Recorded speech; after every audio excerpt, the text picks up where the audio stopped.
Hello, welcome to Michelle Sews Again. I'm Michelle. Today I am going to share with you my January makes, what I spent in January, and what I learned in January. If that sounds interesting to you, then hang on. Okay, so I'm going to start with what I made, and I didn't get a whole lot done because if you've been following me, then you know that I moved in January. We didn't get moved into our apartment until the middle of January. We left our old apartment toward the end of December. So I had a few weeks where I was without my sewing machine. And then once we got in here, we had to unpack and it was difficult. So for all of those challenges, I think I did pretty good. So the first thing that I got accomplished was I had a collaboration with Jen from Today in Jen's Sewing Room. It was so much fun. I will link to that up here in the cards if you're interested in checking out that reveal video. And I will also link to Jen's video for what she made.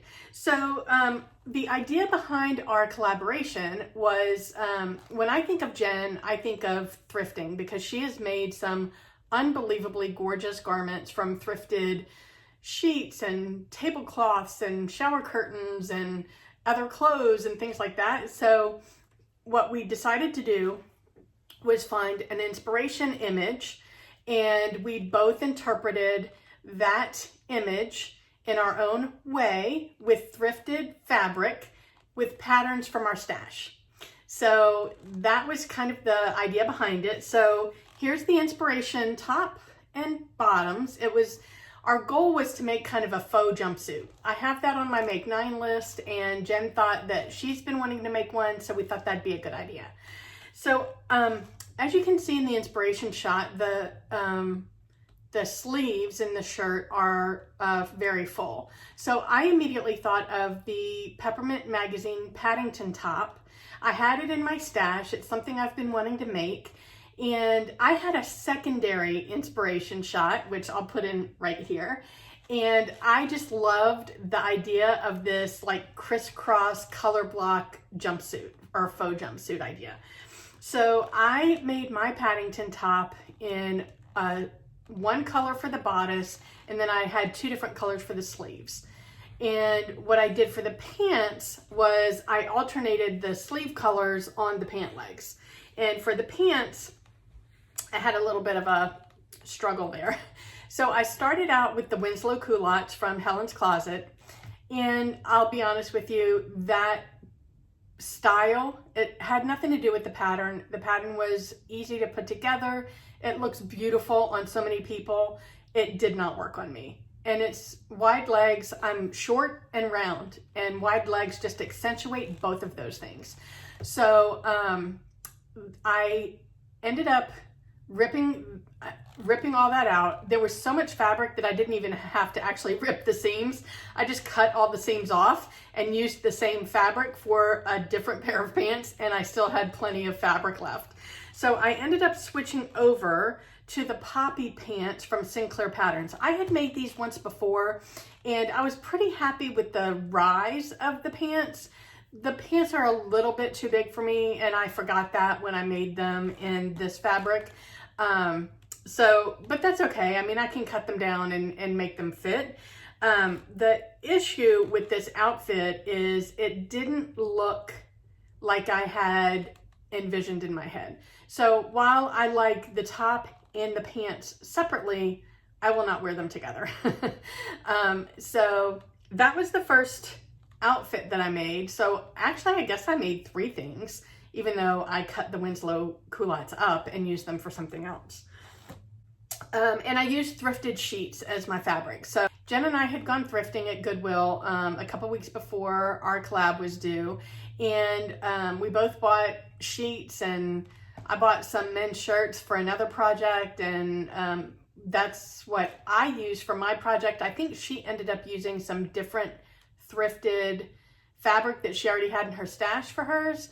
But yeah, that's what I used for the poppy pants and the Paddington top. The next thing that I made was my first Dress-A-Girl dress. So I will be making one Dress-A-Girl dress every month through September. for Madi from Madi Sew's Project Dress a Girl event that she hosts in the month of September. So if you want some more information on that, I will link Madi's intro video from last year in my description box, and you can go and check out what the rules are for participating, because they do have some restrictions as far as like what kind of fabric you can use and whether, you know, what kind of fastenings you can use and those types of things. So check out her intro video. But in the meantime, this was my January Dress a Girl dress, and I'm gonna share a free pattern every month that I'm using to make my Dress a Girl dress. So this month's pattern was the Popover Sundress from Oliver and S. It was super easy to make. I used this on Cara fabric and some bias binding that I already had in my stash, and I think it came out super cute. So I'm really excited about that. The third thing that I made was something that I've been wanting to make, and we were having a cold snap here in South Florida. It got into the freezing temperatures, believe it or not, and I already have 2 sweatshirt dresses. Neither one of them have a hood, but they're sweatshirt dresses, and both of those were getting a lot of wear in the rotation. And I felt like I needed at least one more. And I've been wanting to make this Rebecca Page hoodie dress for quite some time. So I had some red French terry in my stash that I bought back in December from fabric.com that I bought it with the intention of making a hoodie dress, whether or not I was going to make this one or remake the Anderson knit dress from Style Arc. I wasn't sure, but as I was sitting here, I was like, let me just make something new. Let's go with the hoodie dress. And I used some cotton fabric from my stash for lining the hood. By the way, the pattern does not call for a lined hood. I just felt like that would be really cute. And I used some ribbing from my stash for the cuffs and the hemband. And I'm really happy with how this came out. And that dress is getting worn for Valentine's Day because it's red. So those are all of my makes in January. And one of the things that I am doing this year is I am recording all of my makes, and I bought a really fancy and special journal to put all of my makes in. And you can see there's a ton of pages here. So this is going to last me well past 2022. And my goal is, this is just for my makes, so for completed projects. So I have a list here of things that I want to write down for each of the garments that I make. Obviously the date that I finish it, because sometimes it takes more than one day to finish. The pattern, the designer, the fabric, the size, any modifications that I made, any notes for a future make. If I posted a YouTube video on it, what was the title of the video? If I posted an Instagram post, what was the date? I'm gonna post a photograph in here, and then also fabric swatches. So I kind of got started with my first makes, but I didn't completely finish. So you can see here that I've got the outfit. I did the complete outfit as one entry for my my collaboration with Jen. And so I'm putting the Paddington top and the poppy pants in here. The sizes, the fabric, the modifications, notes for future makes, YouTube video, and IG post. And what I'm gonna do is I'll only ever write on this side because, well, I mean, first of all, I need to get a pen that doesn't bleed through. And then I'll put the photograph on this side. And I think that'll be a good way to keep track and keep it from getting too messy. And I started writing the Dress a Girl dress, but I haven't finished that yet. And I haven't put my Rebecca Page hoodie dress in here at all. So I think I'm gonna spend a little bit of time this afternoon getting that finished up so that I'm up to date on that and don't have to worry about backtracking too far. So that'll be something I do at the end of every month, or hopefully as I go, but more than likely it'll be the end of every month. All right, so the next thing that I want to talk about, every month I'm going to tell you what my makes were, how much money I spent on fabric and notions and things like that, because as I mentioned before, I have set myself a budget of $100 a month for everything, which is a tight budget. So it'll be interesting to see how much I can keep to that. And then anything that I learned for the month. And I'm going to put all 3 of those. Initially, I thought those would be different videos, but to be honest, I think that would be a really good like roundup for the month of everything. And I'll put them all in my like makes video. So what did I spend in the month of January? I think the fact that I was moving and unboxing and everything kind of helped me stick to my budget. But as I mentioned, my budget is $100 a month. And I purchased, I had 3 purchases. The first one was I purchased the WAIWT wrap dress pattern. That was $14. And that is for a collaboration that I have coming up, I think in April. Let's see. Yes, in April. So I'm not sure if that's the one that I'm going to use, but I thought that looked like an interesting one. So I downloaded that. Then I had a Goodwill thrifting excursion with Jen. And in that excursion, I got a huge bag full of sheets and men's shirts, and I spent $42. I got a lot of fabric for that amount of money. And then I have a Goodwill that's literally across the street from my new apartment. And I decided to go there one Saturday morning, and I found, I don't know if I've shared this with you yet, but I found this fabulous quilt. It's 100% cotton. I've already washed it twice. And I think this will be the perfect canvas for an ice dye project, and then it'll make a really fabulous quilted jacket. Whether that's the Molly jacket or some other jacket, I don't know yet. I love the Molly jacket, so it might just be that. But I am super excited about that one. So my total spent for the month of January was $66. I didn't buy any notions or anything like that, so that was everything. So I was under budget by $34. Yay me! Okay, the next section I'd like to share with you is what did I learn this month, or last month. All right, so I learned that wide leg pants do not look good on me. I kind of already had an idea, but I really just wanted to confirm because I've seen so many beautiful outfits out there, and I was just like, I wanted to participate in that look, and it's just not something that's going to work for me. So I'll have to be happy with other looks. I will not try wide leg pants again. I wasn't happy. It wasn't just the fit. They just, that look just does not work for me. I also learned that I need to fully inspect all of the fabric that I'm getting from a thrift store before I leave the store. There was one of the sheets that I bought that had really heavy pilling on it. I don't know if it was like that when I bought it or if that happened after I washed it, because everything I get from the thrift store, I wash in a super hot cycle, and I do it twice.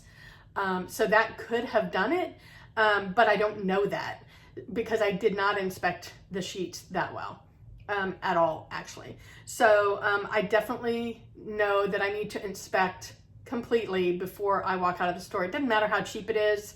You know, those sheets were anywhere from $2.50 to $4 a piece. So they weren't super expensive, so it wasn't tragic that I had to throw that one away. But I mean, that's a Starbucks, right?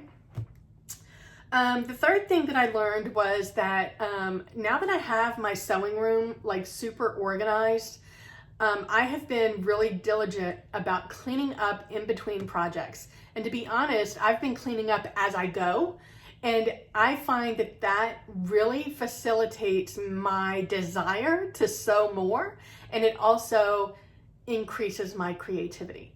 So it's so much easier to keep it clean as you're going than it is to let everything get chaotic and then it be overwhelming to get it straightened out.